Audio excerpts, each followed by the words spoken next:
지혜로 세상을 바라보는 시간 인문학 산책. 이번 달에는 고려대학교 국어국문학과 신지영 교수님과 함께합니다. 안녕하세요. 안녕하세요. 반갑습니다. 어서 오십시오. 저희는 좀 오랜만에 뵙네요. 그러네요. 네. 근데 또 여전히 봄같이 화사하십니다. 감사합니다.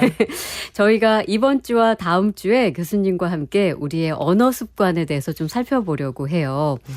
언젠가부터 그런 표현들이 생긴 것 같아요. 우리가 젠더 감수성에 대해서는 많이 이야기하지만 언어 감수성 이런 말도 생겼어요. 그래서 이 이야기를 들으신 많은 분들이 이 말 덕에 자기 언어 습관을 좀 돌아보기도 하고 그랬던 것 같긴 한데, 이 언어 감수성이라는 용어를 교수님이 만드셨다고 들었거든요.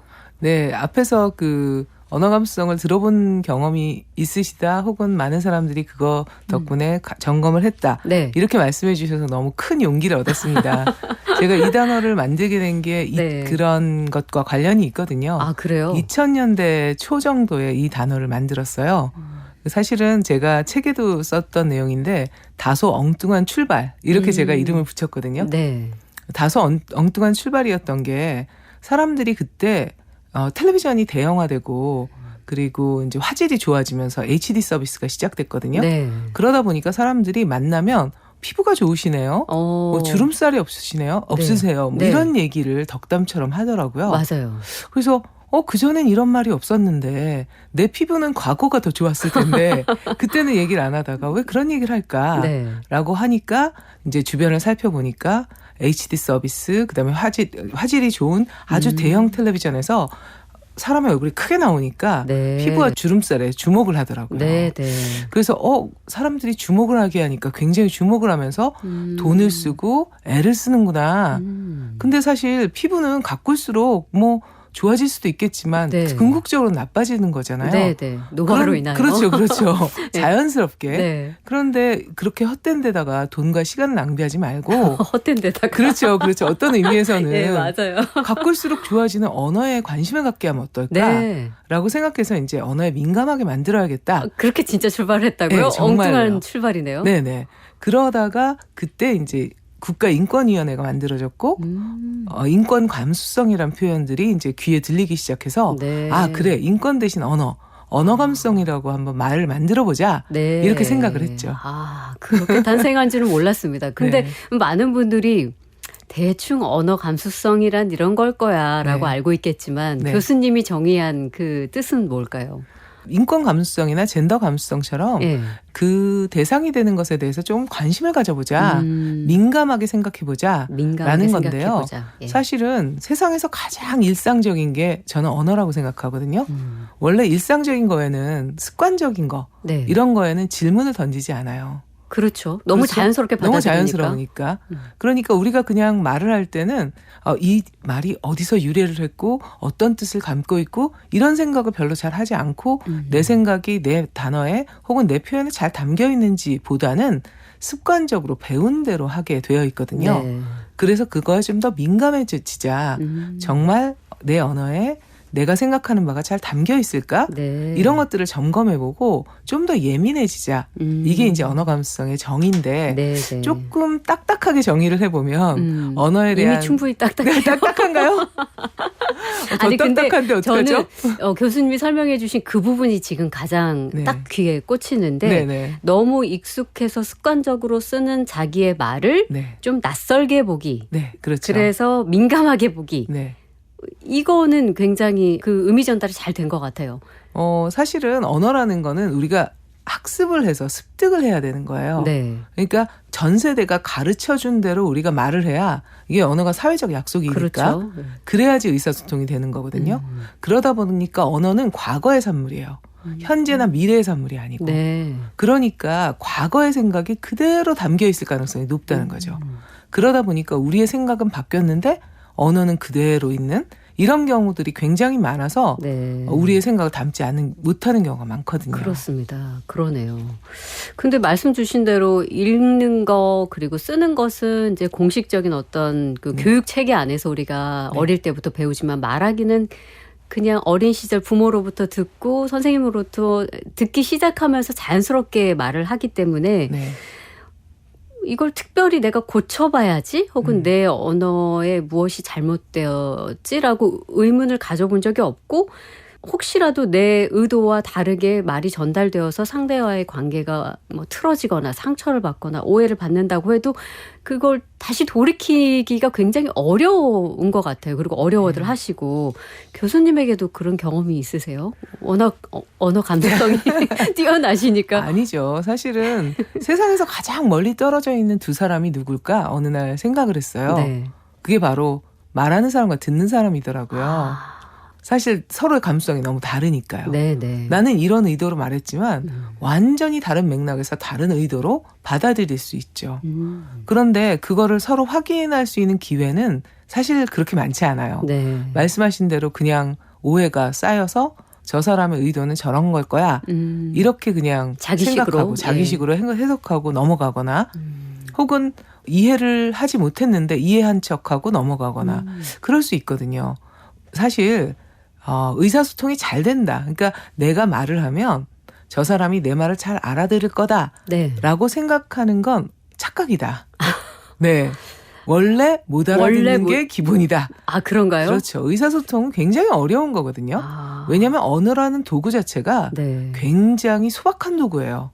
번박한 도구죠. 거친 도구예요. 더 정확하게 말하면. 내가 100을 생각하고 있다고 내 언어로 그 100을 다 표현할 수 있을까요? 글로 계속해서 바꾸고 고치고 해도 내 생각을 100% 못 전달하거든요. 그렇죠. 근데 하물며 순간적으로 판단해서 하는 말이라는 게 쉬운 건 아니죠. 네. 그리고 또 말 잘하고 싶어 하잖아요. 네. 그런데 말은 공부하지 않잖아요. 그러네요. 뭔가 잘하고 싶으면 공부하고 시간 투자를 해야 되거든요. 어떻게 해야 될지도 모르고. 그렇죠. 사실. 그래서 그런 것들을 조금 더 생각해 볼 수 있는 기회를 줬으면 좋겠다라고 생각해서 대중서를 많이 쓰고 있습니다. 네, 아주 귀한 일 하고 계십니다. 아니, 그래서 저도 가끔 느끼는 것은 우리가 똑같은 언어를 사용하고 있는데 왜 다르게 해석하지라는 생각 때문에 우리가 사회적으로 합의한 언어의 보편성이라는 게 이제는 이 단어에 사라져 버렸나? 예, 특히 과거보다 더 요즘은 더 그렇게 제가 느껴지거든요. 그래서 이게 모두가 각자의 그냥 나름의 뜻을 가지고 살아간 채 굳이 이해하지 않아도 이해하지 못해도 그런 거리감을 유지한 채 살아가고 있는 게 아닌가. 그래서 조금 씁쓸하기도 해요. 네. 사실은 그런 것들을 서로 많이 이야기해보는 게 굉장히 중요하거든요. 내 생각에는 이거를 이렇게 표현했는데 과연 상대에게 그렇게 들렸을까? 그렇게 전달됐을까? 이 생각을 계속해서 서로 맞춰보는 일이 되게 중요하거든요. 많은 사람들이 그렇게 얘기하잖아요. 예를 들면 생각이 다른 사람들과 얘기를 해야지 사실은 내 생각이 확장되는 건데 그렇죠. 생각이 비슷한 사람들하고만 얘기하잖아요. 요즘 문제되는 게 그래서 확증 편향이죠. 맞아요. 정치 얘기 누가 해야 되나? 제가 글을 쓴 적이 있었는데 정치 얘기 누가 해야 돼요? 누구하고 해야 하냐고요? 네. 아무하고도 하면 저는 그게 음모론이라고 생각합니다. 사실 정치 얘기는 친한 사람이랑 하지 말라 이렇게 얘기하잖아요. 그런데 친한 사람 아니면 그럼 안 친한 사람하고 정치 얘기할까요? 그건 더 위험한데요. 그렇죠.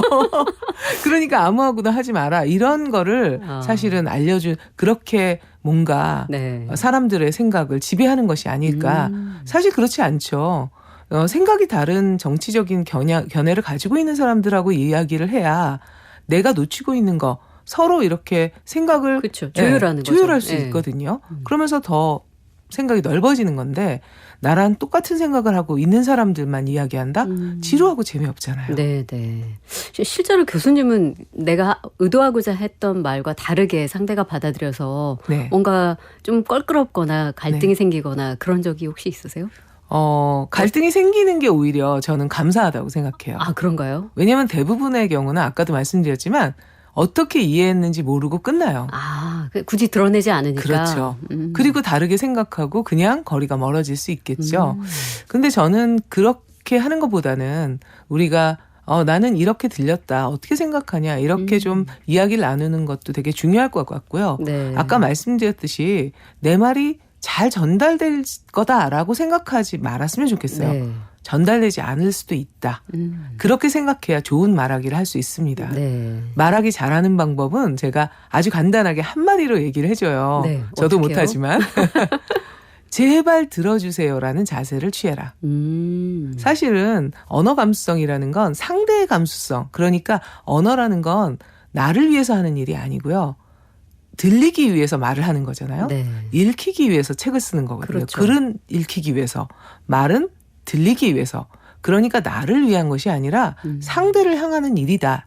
이렇게 생각한다면 계속해서 내 말이, 내 글이 상대에게 어떻게 전달됐는지를 확인해 보고 싶지 않을까요? 네. 근데 그런 것들을 확인해 보고 있는가? 당연히 난 이런 생각으로 했으니까 이렇게 전달됐을 거야. 라고 우리가 그냥 너무 전제하고 있는 건 아닐까. 네. 그러네요. 그렇죠. 혹은 나는 이런 의도였는데 저렇게 받아들인 건 저 사람이 마음이 꼬여서야. 뭐 이런 식으로 오해를 해버린다든지. 그렇죠. 그걸 확인하려 들지 않는 거죠. 이런 문제를 좀 해결하기 위해서 네. 문제가 있다는 거를 먼저 인식을 해야 한다는 말씀으로 제가 읽혔는데 언어 감수성을 점검하기 위한 질문 리스트가 있다고 하더라고요. 그래서 아마 청취자 여러분들도 이 질문을 한번 잘 들어보시고 답을 스스로 떠올려 보시면 도움이 되지 않을까 싶거든요. 몇 가지가 있습니다. 첫 번째. 네. 네. 내 말을 듣는 사람이 무엇에 민감한지 정확히 아는가? 알 수 없죠, 사실. 그러니까 이렇게 질문을 해보면 반대로 우리가 네. 내 말을 듣는 사람이 내가 정말 저 사람에 대해서 얼마나 알고 있는가에 따라서 그렇죠. 그렇죠, 사실은. 그러니까 우리가 누군가가 나의 말을 듣고 오해를 했다. 그러면 왜 내 말을 오해하고 난리야? 이런 태도가 아니라 왜 내 말이 저 사람에게 저렇게 이해됐을까? 들렸을까? 네. 이 질문을 바꿔야 된다고 생각합니다. 그러네요. 네. 근데 내 말을 듣는 사람이 무엇에 민감한지 아는 경우도 있는 것 같아요. 그렇죠. 특히 부부지간에 서로의 발작 버튼을 그렇죠. 그래서 일부러 누르기도 하고 많이 알고 계신 것 같습니다. 그렇지만 그게 무슨 소용이 있을까? 맞아요. 그런 생각이 결국 들어요. 소통에는 다 망하게 돼 있으니까요. 그렇죠. 두 번째가 있어요. 대화 중 나도 틀릴 수 있다는 생각을 얼마나 하는가. 네. 이 생각 잘 안 하죠. 그렇죠. 예. 토론할 때 특히 이 생각을 해야 하는데요. 내가 옳은 만큼 상대도 옳을 거고 상대가 틀린 만큼 나도 틀릴 수 있다. 이 생각을 한다면 상대의 서로 다른 의견에 대해서 더 관대하고 관용의 마음을 가지고 나의 생각을 확장해 볼 수 있는 계기가 되지 않을까. 네. 이렇게 생각합니다. 맞아요. 근데 자기의 의견이나 말이 틀리다는 걸 인정하는 걸 굉장히 어렵고 부끄러워하는 것 같아요. 그렇죠. 지는 거라고 두려워하는 생각하죠. 거. 예. 지면 어때요? 그래요. 여기서 이겨서 뭐 하시게요? 뭐 하려고요? 그렇죠. 자, 세 번째가 또 있습니다. 아니 같은 부정어를 습관적으로 사용하는가? 네. 사람들이 한국어 사용자들이 네. 관찰을 해보면 굉장히 재밌는 게 아니라는 말로 엄청 많은 문장을 시작해요. 그렇더라고요. 특히 이제 대화를 시작할 때 혹은 자기의 발언권을 이제 가지고 오고 싶을 때 아니 내가 말이야. 아니 근데 말이야. 아니 진짜 이렇게 아니로 시작하는 말을 엄청 많이 해요. 아니 내가 어제 신지영 교수님 그쵸. 만났는데 말이야. 아니 내가 그 국악방송에 출연했는데 말이야. 이렇게요. 그런데 우리도 모르게 이렇게 습관적으로 아무 의미 없는 아니를 엄청나게 많이 쓰고 있거든요. 네. 그런데 과연 아니라는 말을 들어서 좋아할 수 있는 사람이 누가 있을까요? 근데 더 재미있는 건 너무 습관적으로 쓰다 보니까 자기가 그렇게 쓴다는 사실조차도 몰라요. 네. 이것도 좀 전염이 되나요? 마치 언어의 전염성처럼. 언어라는 건 원래 듣고 하는 거거든요. 네. 보고 하는 거거든요. 그러니까 노출 빈도가 높아지면 그렇게 하게 되는 거죠. 똑같이 사용하게 되죠. 그렇죠. 대화의 쌍도 마찬가지예요. 그러네요. 네. 그래서 왜 설 때, 명절 때 나도 모르게 그런 질문을 하잖아요. 뭐 공부는 요즘 잘하니? 막 이 말도 안 되는 질문. 네. 너 계획이 뭐니? 결혼은 이런 언제 질문? 할 거니? 자기도 들었을 때 싫었는데 자기가 그 위치가 되니까 자기도 들었던 모르게 대로 하게 되는 거죠. 네. 민감해집시다. 자, 또 있습니다. 상대방이 내 말을 이해했는지 확인하고 있는가. 네. 이건 계속 해주신 말씀이고. 네네. 그렇죠? 그리고 호의를 받았을 때 일단 사양하는 것이 옳다고 생각하는가. 네. 이거 좀 어려운 부분 같아요. 어렵죠. 네. 덥석 받는 것도 그렇고 그래서 한번 사양하잖아요. 네. 근데 사실은 주는 마음에는 사양을 하면 좀 서운해지잖아요. 주는 마음과 받는 마음이 또 이렇게 달라지는 그러네요. 거죠. 예. 그래서 우리가 조금 더 남의 호의를 적극적으로 받아들이는 거에 대해서도 좀 더 호감을 가지고 보는 건 어떨까 네. 이런 생각을 했습니다. 네. 이 부분은 저도 굉장히 많이 고민했던 부분이거든요. 네. 그러니까 소위 한국 사회에서 겸손과 겸양을 떤다라고 할 때 네. 주로 먼저 사양을 먼저 하는 것이 습관화가 되어 있는데 네. 과연 이것이 상대방에게 그 마음을 내가 과연 100% 이해한 것인가? 네. 그 감사함을 받아들인 표현인가라는 그 질문을 많이 하게 되더라고요. 맞습니다. 말씀 주신 게 맞는 그래서 것 같아요. 사소한 친절에 우리가 조금 냉담해지는 그래서 사소한 친절을 베풀려고 하지 않는 네. 그런 일들이 벌어지는 것 오히려 같아요. 역으로. 네. 자, 이 질문에도 한번 답을 구해보세요. 네. 연령에 따라 존댓말과 반말을 사용하는가? 네. 연령이 왜 존댓말과 반말을 가르는 기준이 될까? 이 생각을 조금 더 해보자는 말씀입니다. 네. 그러니까 우리가 보통 나이가 많은 사람 혹은 손윗사람, 윗사람이 존댓말을 듣고 손 아랫사람이나 나이가 어린 사람은 반말을 듣는다. 이게 한국어가 가지고 있는 문법이잖아요. 그렇죠. 그런데 왜요? 그거 이상하잖아요. 이상하죠. 150년 전에는 신분이었거든요. 그러니까 한국어는 한국 사람들이 중요하다는 가치가 그 언어에 다 담기게 돼요. 그러니까 150년 전에는 신분제였으니까 신분이 높은 사람이 존댓말을 듣고 신분이 낮은 사람은 반말을 들었거든요. 네. 근데 그게 장유유서의 세계관에 덮어지면서 나이가 많은 사람은 높은 사람, 윗사람, 손윗사람이 된 거죠. 네. 자, 그런데 지금 우리 그렇게 생각하고 있나요? 아니죠. 그렇죠. 많이 그런데 바뀌었죠. 우리는 그렇게 말하고 있으니까 그거에 많이 또 사회가 바뀌었지만 여전히 그렇게 생각하고 있는 건 아닌지 이런 생각을 해봤으면 좋겠습니다. 네. 자, 그리고 또 하나는 이제 공공기관 같은 데서 공무원을 어떻게 부르는가? 네. 어떻게 불러야 할까요? 사실 우리 사회에서 가장 문제가 되는 것 중에 하나가 어려운 것 중에 하나가 사회적 관계에서의 호칭이에요. 이게 이제 언어에 대해서 말을 하다 보면 너무 길어질 것 같아서 네, 네. 좀 그렇긴 한데 저는 네. 선생님이라는 표현을 좀 쓰는 것 같아요. 네, 맞습니다. 최근에는 가장 일반적으로 쓰는 말이 선생님이죠, 호칭. 네. 가장 안전한 호칭이기도 해요. 그런데 이제 누군가가 이렇게 얘기를 하죠. 선생님 이렇게 얘기를 했는데 저 선생님 아닌데요? 그러면서 그렇죠. 부담스러워요. 네. 그러면 그거를 어떻게 대응해야 될까? 네. 그럼 여쭤보면 돼요. 어떻게 죄송합니다. 불러드릴까요? 제가 어떻게 부를지 몰라서 선생님이라고 했는데 어떻게 불러드릴까요? 네. 아주 너무 쉽잖아요. 그런데 그 다음 질문은 안 해서 문제구나. 네. 이런 생각을 했습니다. 자, 오늘 제가 말씀드린 이게 7가지 이 질문을 한번 늘 생각하시면서 여러분도 좀 변화하기 위해서 언어 습관을 변화하기 위해서 노력해 보신다면 좋을 것 같습니다.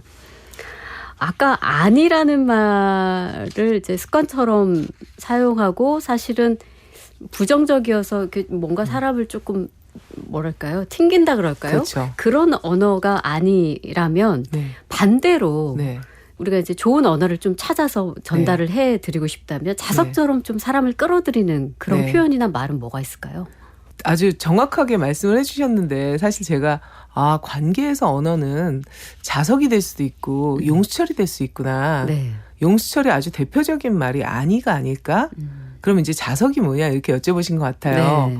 저도 자석 알고 싶죠. 그런데 아니의 반대말이 자석이 아닐까요? 그러네요. 맞네요. 맞아요. 이렇게 먼저 긍정을 해주고 그 마음속으로 이거 습관이 또 되면 내 마음도 그렇게 바뀌거든요. 네. 그러니까 맞네요. 그렇게 생각할 수도 있겠네요. 이렇게 하고 자신의 생각을 좀 이야기해보면 어떨까. 상대가 옳은 만큼 내가 옳은 만큼 상대도 옳을 테니까요. 네. 실제로 방송에서 그 약간의 개그 프로그램에서 그런 캠페인성의 그 어떤 컨텐츠를 본 것 같은데 뭐 갈등이 있기 전에 먼저 말씀하신 대로 그 긍정의 언어로 그랬구나. 너가 마음이 많이 아팠구나. 그런 생각을 가졌구나라고 그렇게 받아들이면서 시작하면 뭐 화가 날 일도 잠시 한 호흡으로 맞습니다. 그럴 수 있겠네요. 네. 알겠습니다. 자, 노래를 한 곡 듣고 이야기를 이어가도록 하겠습니다. 김목인 노래로 말투의 가시 듣고 올게요. 김목인의 말투의 가시 함께 들었습니다. 가시 박힌 말투 때문에 상처받는 분들 많은데 그거 막 빼주고 싶지만 그 또한 상처가 될까봐 가까이 가질 못하는 거죠. 네. 상대방의 입장에서 말하고 상대방의 입장에서 들어보는 것, 이게 가장 지금 필요한 것인데 네. 사실 요즘에 특히 이렇게 세대 갈등이 심하고 또 젠더 갈등이 심하고 이런 상황에서 더 필요한 부분이 아닐까 싶은데 학생들을 가르치고 계시니까요. 네. 혹시 선생님의 말하기와 지금 20대의 말하기를 듣고 뭔가 좀 차이가 있다. 뭐 이런 세대 차이가 있다. 아니면 의미가 좀 달라졌다. 이런 걸 느끼시는 부분이 있을까요? 뭐 학생들하고 소통하는데 큰 어려움은 없습니다. 네. 사실은. 근데 이제 한 가지는 제가 어린 교수였을 때는 알지 못했던 거를 알게 됐어요. 어떤 게 있을까요? 그걸 깨달으면서 제가 조금 더 마음이 넓어졌는데요. 일부러 저에게 그렇게 말하는 줄 알았어요. 예를 들면 어떤 게 있을까요? 예를 들면은 뭐 행동이나 말이나 다 같은 맥락인데요. 예를 들면 뭐 문자를 보냈는데 밤 12시에 보냈다. 뭐 이런 거 있잖아요. 네. 뭐 뭔가를 하자고 했는데 뭐 내 기대와는 다르게 했다. 왜 그랬을까? 저는 왜 저렇게 행동을 했을까? 의도가 있는 게 아닐까? 네. 이렇게 생각했는데 그게 아니라 반항인가? 그렇죠. 여러 가지. 네. 뭐 나를 무시하나? 무시한다고 무시당할 사람은 아니지만 왜 저렇게 했을까? 들죠. 저렇게 해가지고 사회생활을 잘할 수 있을까? 이런 생각을 했는데 나중에 알고 보니까 경험이 없어서 몰랐던 거예요. 사실은 그걸 깨닫고 나서 내가 안다고 모든 사람이 아는 게 아니고 내가 경험했다고 모든 경험을 했을 거라고 전제했구나 내가 잘못했구나 이런 생각을 했어요. 그러면서 제가 이제 기억하지 못하는 나의 많은 실수들 어른들에게 했던 많은 실수들 이런 것들이 막 떠올라요. 떠오르면 다행인데 네. 모르는 것들 그러면서 모르고 지었던 사람들을 불편하게 했던 말이나 행동 이게 저를 식은땀을 흘리게 하더라고요. 네. 그래서 그렇게 했을 거야. 그러니까 알려줘야겠구나. 뭐 어떤 문제가 있는지. 네네. 가시를 그래서 빼주는 게 교수여야 되겠구나. 네네. 가시를 그대로 두지 말고 이 생각을 하게 됐죠. 네. 그래서 좀 잔소리가 심한 교수가 되었습니다.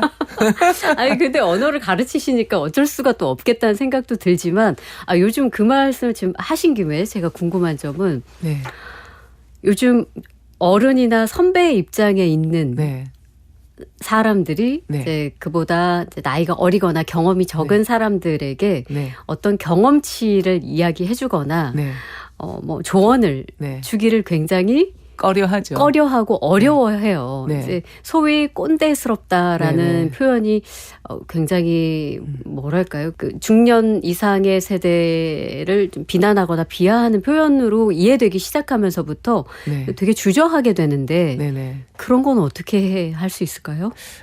꼰대와 꼰대 아닌 것을 점검해 보는 거죠. 어떤 이야기를 할 때 상대를 위한다. 뭐 꼰대들도 다 그렇게 생각하고 모든 꼰대들은 자신은 꼰대가 아니라고 생각하잖아요. 거기가 가장 큰 문제죠. 저를 포함해서. 그런데 친구라고 생각하고 해보는 거예요. 어떻게 할 수 있는지. 그러니까 꼰대와 친구의 가장 큰 차이는 꼰대는 수직적으로 생각하는 거고 상대를 친구는 수평적으로 생각하는 거잖아요. 나의 소중한 사람이 다른 데선 그런 일을 겪지 않았으면 좋겠다. 이런 마음이니까요. 그러니까 조심스럽게 접근을 하면 될 것 같아요. 꼰대들은 그냥 조심스럽지 않아요. 그래서 듣는 사람이 다 압니다. 꼰대로 이야기하는 건지 걱정으로 얘기하는 건지. 조심스럽지 않다. 그 말이 그렇죠. 맞네요. 상대를 배려하고 상대가 어떻게 느낄까. 이런 것들을 생각하고 조언을 해주는 거는 조언이죠. 필터를 반드시 거치셔야 합니다. 맞습니다. 꼰대가 되지 않기 위해서는. 그리고 이제 뭐 어떤 기업이나 회사 내에서는 네. 이제 신입사원과 상급자 사이에서도 이 네. 언어 때문에 생기는 오해와 갈등이 꽤 많이 있다고 하는데 네. 요즘 이제 MZ세대 직장인들이 자주 하는 세 가지 질문이 있대요. 네. 요것 때문에 갈등이 생긴다고 맞습니다. 하는데 네. 먼저 아시죠? 알 당연히. 것 같아요. 네. 뭐예요? 삼요주의보라고. 삼요. 예. 네. 제가요? 이걸요? 왜요? 이거죠. 굉장히 화제가 되었던 네. 이야기죠. 네. 왜 이 말이 그렇게 불편한 관계를 만들게 되었을까요? 그건 누구에게나 해도 불편할 것 같은데요. 그런 말을 듣고 싶을까요? 하급자가 아니라 상급자도 마찬가지죠. 네. 내가 이걸 왜? 굉장히 방어적이잖아요. 네, 공격적이고 수동적인 공격을 하는 것 같잖아요.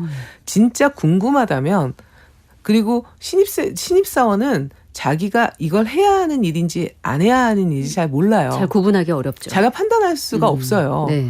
그러니까 그렇게 하는 것보다 모르면 이해시켜 달라고 해야죠. 그렇죠. 네. 부연의 설명이 필요한 그럼요. 거죠. 네. 그러니까 공손한 말하기는 짧지 않아요. 좀 길어요. 상대를 이해시켜야 하니까. 그러니까 제가 이걸 왜 해야 하는지 제가 잘 이해를 못하겠습니다. 저를 좀 이해시켜 주십시오라고 네. 조금 더 공손하게 말씀을 드린다면 그렇다면은 그게 주의보까지 뜰 건 아닌 것 같고요. 주의보. 네. 네. 근데 딱 말이 되게 짧거든요. 그 말투가 있어요. 제가요? 이걸요? 왜요? 이렇게 말하지. 너무 잘하시네요. 제가요?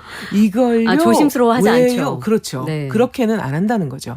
그건 친구에게 하는 말이죠. 네. 그러니까 일터에서 어떻게 말해야 되는지 잘 몰라서 그런 실수를 저지를 수 있어요. 네. 우리는 모두 다 신입사원이었잖아요. 그렇죠. 그러니까 그거에 대해서 좀 어른으로서 상사로서 다른 태도로 반응해 보면 어떨까 우리가. 먼저 그 생각을 해봤으면 좋겠습니다. 네. 그러니까 어떤 측면에서 보면 사실 과거에 네. 그 신입사원과 그 상급자 사이의 관계를 생각한다면 네. 사실 이런 삼요는 네. 있지도 않았죠. 할 수도 없었고 환경 자체가. 근데 지금 세대들이 이걸 왜 내가 해야 하는 일일까? 네. 그리고 이게 과연 나의 일일까를 네. 궁금해하고 물어볼 수 있다는 것은 또 어떤 측면에서는 네. 그렇게 부당하거나 적절하지 않아 보이는 어떤 지시를 받았을 때 네. 솔직하게 자신의 의사표현을 할 수 있다. 위계 때문에 소가리를 네. 하는 것이 아니라 네. 그런 걸 감내하지 않고 오히려 바람직한 방향으로 언어가 진보했다. 또 이렇게 네. 볼 수도 있지만 네. 중요한 것은 태도다. 네, 맞습니다. 네. 정확하게 잘 짚어주셨는데요. 사실 이게 이제 돌고 도는 이야기이기도 해요. 예를 들면 X세대 하면 네. 막 정말 모든 얘기를 다 하고 막 이런 세대로 얘기하는데 그들이 지금 40대 그렇죠. 중후반이잖아요. 네. 거의 50이 다 돼가는데요. 네네. 그분들이 X세대였을 때도 신입사원으로 들어갔을 때 많은 상사들이 막 뜨악하는 그렇죠. 그런 일들이 많이 벌어졌거든요. 어디 보지도 못한 세대가 등장했다며. 그렇죠. 네. 그런데 지금 MZ세대라고 하는 사람들에 대해서 뜨악하는 세대가 사실은 X세대거든요. 네. 그런데 또 한편으로는 우리 아나운서께서 잘 말씀해 주신 것처럼 이거는 진보라고 생각할 수도 있어요. 우리가 솔직하게 이야기할 수 있는 환경을 만들어줬다는 거죠. 태도가 문제인 거지. 그러네요. 그렇죠? 그러니까 어떤 의미에서는 우리가 잘 키워놨어요. 네. 네가 부당하다고 생각하면 표현하고 부당한 게 아닐 수 있으니까 상사한테 잘 맞춰서 이게 어떤 것인지 알아봐라. 네. 그냥 전제로 부당하다 이렇게 전제하지 말고 물어봐라. 이렇게 우리가 가르쳐서 우리가 그렇게 아이들을 가르쳤더니 아이들이 그렇게 얘기를 한 거예요. 네. 그런데 잘 컸다고 비난하는 거잖아요. 그 비난하는 가장 큰 이유는 두 가지겠죠. 하나는 부당한 일을 시켜서 당황스럽거나 혹은 표현력이 부족해서 왜 그렇게 해야 하는지를 설명하지 못하거나 네. 설명하지 못하는 건 무능한 거거든요. 네. 그렇죠. 그리고 부당한 일을 시킨 건 나쁜 거고요. 나쁜 거죠. 그러니까 어른이 어른스러워지자. 이렇게 얘기를 꼭 하고 싶어요. 네. 자, 그러면 어른으로서는 그런 태도를 견제해야 할 것이고, 네. 예를 들면 그 신입사원이나 네. 그 나이 어린 경험이 네. 적은 세대의 경우에는 네. 이런 표현을 쓸 수 있지만 예를 네. 들면 네. 그걸 이제 어디서 제가 주워들은 말입니다. 공적 말하기의 부족으로 네. 경험치의 부족으로 네. 네. 그냥 속마음이 그대로 드러나는 거죠. 네. 그 나쁜 것만은 아니지만 네네. 공적인 자리에서 공적인 인물로서 해야 할 언어의 네. 어떤 그 형태가 있을 건데 네네. 그 부분은 어떻게 좀 교육으로 갈 수 있을까요? 되게 좋은 말씀을 해주셨는데 사적 말하기와 공적 말하기가 있고요. 사적 말하기는 우리가 태어나서부터 계속 사적인 관계에서 쓰는 말이니까 그렇게 학습이 되지만 공적인 관계는 우리가 경험해보지 학교 다닐 때는 경험해보지 못하는 그런 상황이 많잖아요. 네. 그리고 이제 사회생활을 하게 되면 공적인 인물이 돼서 공적 말하기를 하게 되는데 이것들을 가르치거나 아니면 경험해보게 하는 경우가 굉장히 적습니다. 특히 이제 우리나라 교육에서는 그런데요. 그래서 저는 이제 대학에서 공적 말하기를 대학생들에게 가르쳐서 사회 나가기 전에 이렇게 해볼 수 있는 기회를 줘야 되겠다라고 네. 생각해서 고려대학교 학생다운 스피치 아카데미, 고다운 스피치 아카데미를 네, 하고 계세요? 하고 있습니다. 네. 네. 그거 좀 듣고 싶네요. 공적 말하기가 이렇게 쉽지가 않습니다. 네. 자, 박혜진의 문화시대 목요일 코너 인문학 산책 함께하고 계시고요. 4월에는 고려대 국어국문학과 신지영 교수님과 함께하고 있습니다. 자, 공적 말하기에 대해서 지금 교수님이 학생들에게 가르치고 계시다고 하니까 학생들은 다행히도 고려대의 경우에는 선생님이 지금 그런 프로그램을 만드셨으니까 그 프로그램에 기대어서 이제 학습이 되겠지만 이미 사회화가 되어 있는 어른의 네. 경우에 네. 내가 말을 굳이 배워야 돼? 네. 이렇게 생각하시는 분들도 계실 것 같아요. 네네. 그래서 근데 올바른 언어 습관을 갖는 것은 소통에 있어서 그리고 관계에 있어서 너무나 중요하니까 네. 그런 분들에게는 어떻게 설명해 주실 수 있을까요? 이게 참 인생의 아이러니가 있습니다. 인생의 아이러니가 여러 가지가 있는데요. 말하기에도 인생의 아이러니가 존재해요. 우리가 말을 고칠 수 있는 나이에는 발언권이 없어요. 그러네요. 그리고 발언권이 생긴 나이에는 말을 고치기가 굉장히 어려워요. 그래서 이제 저는 대학생부터 제가 대학에 있으니까 대학생부터 이렇게 생각했고 뭐 재원이 많지 않아서 많은 학생들에게 혜택을 주지는 못하지만 제 수업을 듣거나 아니면 말씀드렸던 그 비교과 프로그램을 듣는 학생들에게는 공적 말하기 얼마나 중요한 건지 네. 뭐 이런 것들 그리고 실습을 하거나 이런 것들을 해봅니다. 네, 조금 이해하기 쉽게 어떤 네. 예가 있을까요? 예를 아주 대표적인 예가 이제 공적인 자리에서 네. 발언하는 거죠. 우리가 네. 소위 스피치라고 얘기하는 거 이런 것들을 할 때 어떻게 해야 되는지 그 다음에 질문을 할 때 남에게 질문을 할 때는 어떻게 해야 되는지 그리고 말을 할 때 우리가 음성도 있지만 비언어적인 여러 가지 것들이 있거든요. 그렇죠. 말투부터 시작해서 뭐 어디를 눈을 봐야 하는지 제스처는 네. 어떤지 이런 것들도 되게 중요하니까 그런 것들을 이야기해 주죠. 네. 네. 잘하고 있죠. 지금 공적 말하기. 왜 그러세요? 공적 말하기의 달인이시잖아요. 우리의 관계는 가까운 것이죠. 듣는 사람과 그 말하는 사람의 거리가 가장 멀다고 하셨습니다만 오늘은 네. 아주 가까운 거리인 것으로 생각하겠습니다. 제가 어디에서 읽은 글인데 네. 이 소통 능력과 행복 지수의 네. 상관관계? 네. 그러니까 소통 능력이 좋은 사람은 행복 지수도 높다고 하더라고요. 근데 정말 그런가요? 제가 사실은 이렇게 그 사회적으로 목소리를 내야겠다라고 생각하게 된 결정적인 계기이기도 해요. 네. 제가 이제 언어 감수성이라는 단어를 만들고 그것과 관련되는 여러 가지 이야기들을 주변에서는 했는데 그래서 저의 꿈은 우리나라 사람들의 행복지수를 높여주기 위해서 언어 감수성이라는 개념을 많이 확산하고 이렇게 언어 감수성 향상 프로젝트를 단계별로 실현해보자 이렇게 생각은 했는데 네. 2010몇 년대에 갑자기 그런 생각이 든 거예요.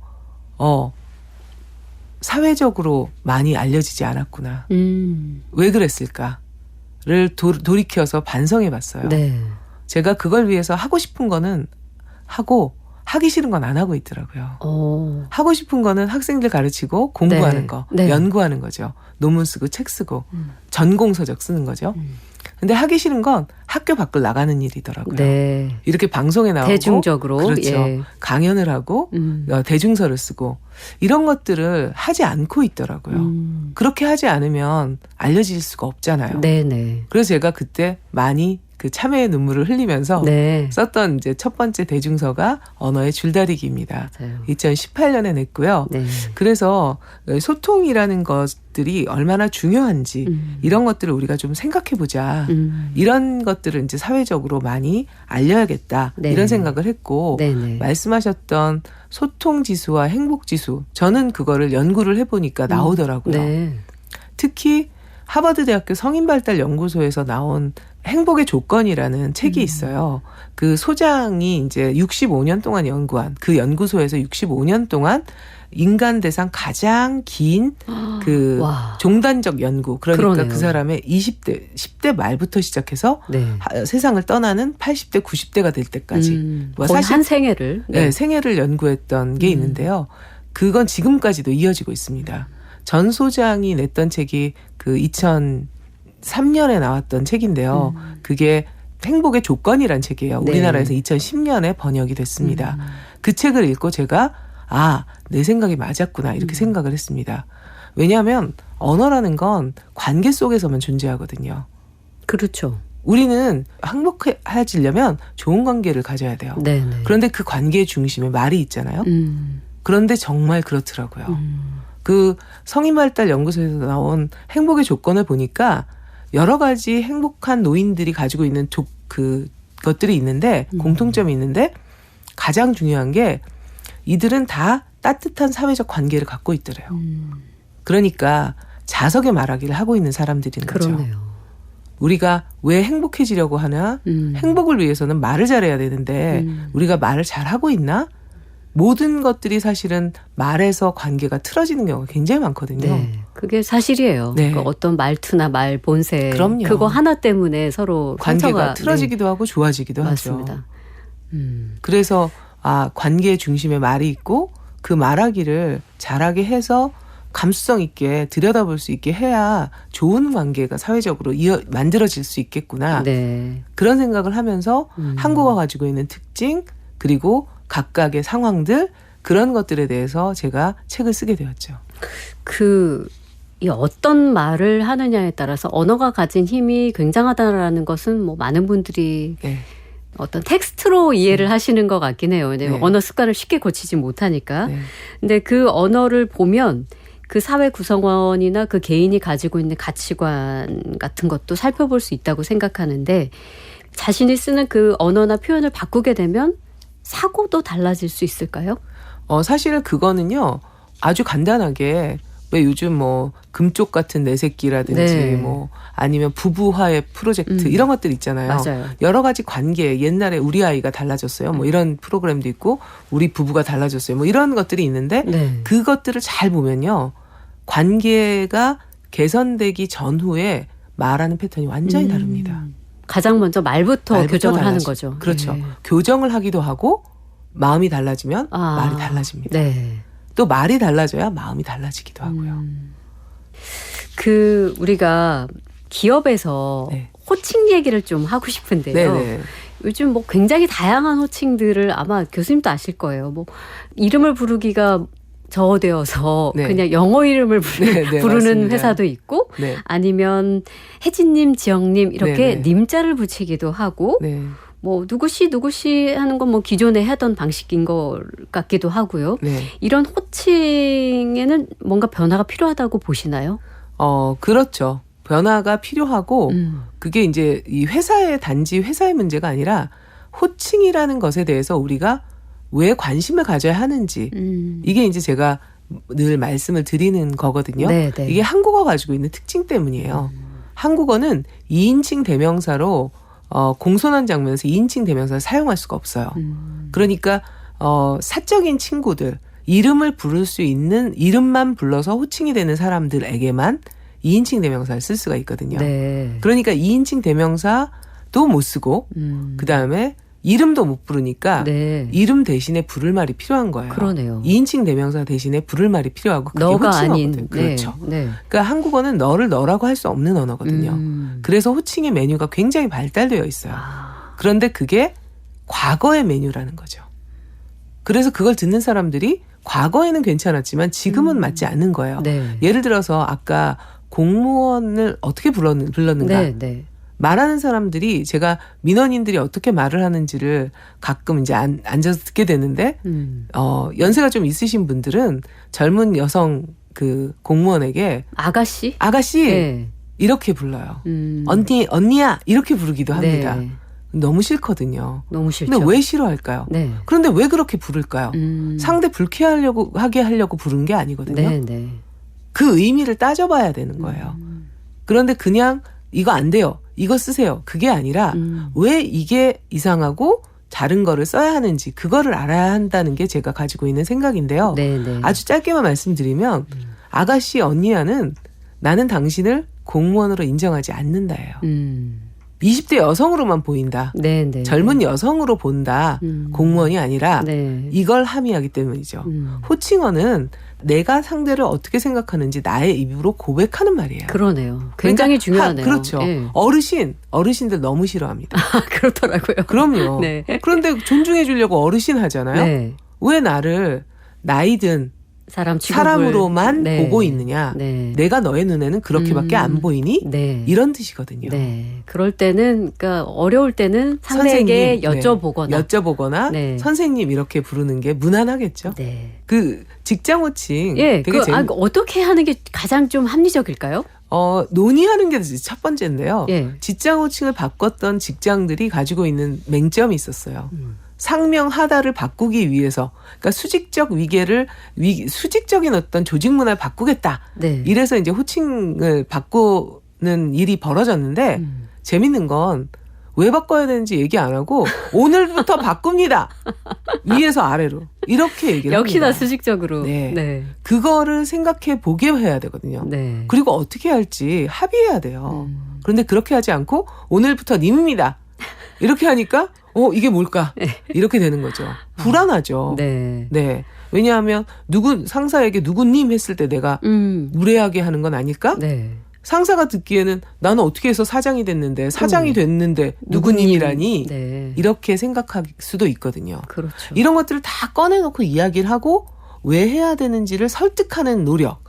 이게 사실은 필요한데 네. 그렇지 않은 게 문제인 거죠. 네. 이 모든 게 어려워서 침묵을 택하시면 안 되고요. 네. 애써야 합니다. 행복을 위해서 네. 소통을 잘하는 그런 네. 애씀이 필요한 우리가 이제 언어 감수성에 대해서 이야기를 나누고 있습니다. 오늘 언어 감수성 필요한 이유 그리고 서로를 존중하기 위해서 어떤 표현법이 좋은지 살펴봤는데 다음 주에는 어떤 이야기 나눌까요? 다음 주에는 조금 더 한국어가 왜 이런 갈등들이 사회에서 벌어지는지. 네. 사실 우발적 살인의 가장 1위가 뭐냐면 반말로 인해서요. 무시하는 네. 반말이었다. 네. 이게 우리 사회를 보여주는 거거든요. 네. 이런 것들이 왜 나타나는지를 조금 더 언어학적으로 네, 한국어를 연구한 입장에서 이야기를 해서 그냥 이렇게 하세요, 저렇게 하세요가 아니라 왜 이렇게 해야 되는지 우리 생각해 봅시다. 네. 이런 것들에 대해서 얘기해 보고 싶습니다. 기대하고 있겠습니다. 자, 국악방송 박혜진의 문화시대 인문학 산책 다음 주에도 신지영 교수님과 언어 감수성 수업 이어가 보겠습니다. 오늘 함께해 주셔서 고맙습니다. 감사합니다. 네.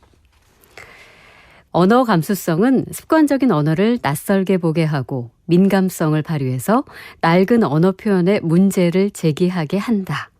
신지영 교수의 언어 감수성 수업, 이 책 속 문장을 남겨드리면서 저는 끝곡 꽃별 연주로 연이라는 곡 들려드리면서 인사드리겠습니다. 지금까지 박혜진이었습니다. 내일 오전 11시 문화시대에서 기다리고 있을게요.